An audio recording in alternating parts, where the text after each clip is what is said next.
Hello ನಮಸ್ತೆ, filmy red ರಾಕ್ಸ್ಗೆ ಸ್ವಾಗತ. ಯಾರ್ಯಾರು ಈ ವಿಡಿಯೋ ನೋಡ್ತಿದ್ದಾರೆ ಖಂಡಿತವಾಗಿ ನಮ್ಮೊಂದು ಚಾನಲ್ ಮೂಲಕ ಒಂದು ಸಬ್ಸ್ಕ್ರೈಬ್ ಮಾಡಿ ಅಂತಲೇ ಹೇಳಕ್ಕೆ ಇಷ್ಟಪಡ್ತಾರೆ. ಅದೇ ರೀತಿಯಾಗಿ ಒಲಿಂಪಿಕ್ಸ್ ಈಗಾಗಲೇ ನಡೀತಿದೆ ಅಂತ ಹೇಳ್ಬೋದು. ಅದೇ ರೀತಿಯಾಗಿ ನೀರಜ್ ಚೋಪ್ರಾ ಅವರ ಒಂದು ಅದ್ಭುತವಾದ ಜಾವ್ಲಿನ್ ಎಸೆತದ ಮೂಲಕ ಒಂದು ಯಾವ ರೀತಿ ಒಂದು ಬಂಗಾರದ ಮೂಲಕ ಒಂದು ನಮಗೆ ಪದಕ ಸಿಗಬೇಕಿತ್ತು. ಖಂಡಿತವಾಗಿ ಬೇಜಾರಿಲ್ಲ, ಆದರೂ ಕೂಡ ಒಂದು ಸಿಲ್ವರ್ ಮೆಡಲ್ ಖಂಡಿತ ಅಂತೂ ಸಿಕ್ಕಿದೆ ಅಂತಲೇ ಹೇಳ್ಬೋದು ಅಂತ ಹೇಳಕ್ಕೆ ಇಷ್ಟಪಡ್ತೀನಿ. ಯಾಕೆಂತ ಹೇಳಿದ್ರೆ ಒಂದು ಅದ್ಭುತವಾದ ಈಗಾಗಲೇ ನಮಗೆ ಆಲ್ರೆಡಿ ಅವರು ಗೋಲ್ಡ್ ಮೆಡಲ್ 2 ಗೋಲ್ಡ್ ಮೆಡಲನ್ನು ಖಂಡಿತವಾಗಿ ತಂದು ಕೊಟ್ಟಿದ್ದಾರೆ. ಅದೇ ರೀತಿಯಾಗಿ ಏನೋ ಆಗಲಿ, ಖಂಡಿತವಾಗಿಯೂ ಈ ಥರದ ಒಂದು ಶ್ರಮ ಪಟ್ಟಿದ್ದಾರೆ. ಆದರೂ ಕೂಡ ಶ್ರಮ ಪಟ್ಟಿದ್ದಕ್ಕೆ ನಮಗೆ ಸಿಲ್ವರ್ ಮೆಡಲ್ ಸಿಕ್ಕಿದ್ದಕ್ಕೂ ಕೂಡ ಸಂತೋಷ ಇದೆ. ಖಂಡಿತವಾಗಿ ನಾವು ಯಾಕೆ ಅಂತ ಹೇಳಿದ್ರೆ ಇಂಥ ಸಂದರ್ಭದಲ್ಲಿ ಅವರನ್ನು ನಾವು ಖಂಡಿತವಾಗಿ ಅಪ್ರಿಷಿಯೇಟ್ ಮಾಡಬೇಕಂತ ಹೇಳಕ್ಕೆ ಇಷ್ಟಪಡ್ತೀನಿ. ಅದೇ ರೀತಿಯಾಗಿ ಪ್ರತಿಯೊಂದು ಒಲಿಂಪಿಕ್ಸ್ ಮೆಡಲ್ನಲ್ಲಿ ಕೂಡ ಒಂದು ಉತ್ತಮವಾದ ಪ್ರದರ್ಶನ ಮಾಡಿ ಅದೇ ರೀತಿಯಾಗಿ ಒಂದು ಈ ಮೂಲಕ ಒಂದು ನಮಗೆ ಎಲ್ಲ ಒಂದು ಭಾರತೀಯರಿಗೂ ಕೂಡ ಒಂದು ಹೆಮ್ಮೆಯ ವಿಷಯ ಅಂತಲೇ ಹೇಳ್ಬೋದು ಅಂತ ಹೇಳಕ್ಕೆ ಇಷ್ಟಪಡ್ತೀನಿ. ಅದೇ ರೀತಿಯಾಗಿ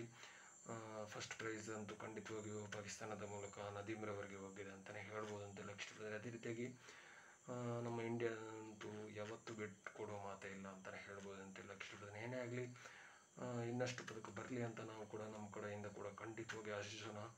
ಆಲ್ ಓವರ್ ಒಲಿಂಪಿಕ್ಸ್ನ ನಮ್ಮ ಎಲ್ಲ ಮೆಂಬರ್ಸ್ನವರಿಗೂ ಕೂಡ ನಮ್ಮ ಕಡೆಯಿಂದ ಕೂಡ ಗುಡ್ ಲಕ್ ವಿಶೇಷನ್ ಅಂತ ಹೇಳಕ್ಕೆ ಇಷ್ಟಪಡ್ತೀನಿ. ಆದಷ್ಟು ಇನ್ನಷ್ಟು ಒಂದು ಒಳ್ಳೆಯ ಪದಕ ಸಿಗಲಿ ಅಂತ ನಾವು ಕೂಡ ಆಶಿಸೋಣ ಅಂತ ಹೇಳಕ್ಕೆ ಇಷ್ಟಪಡ್ತೀನಿ. Thank you so much. Love you all. Jai Hind. Thank you.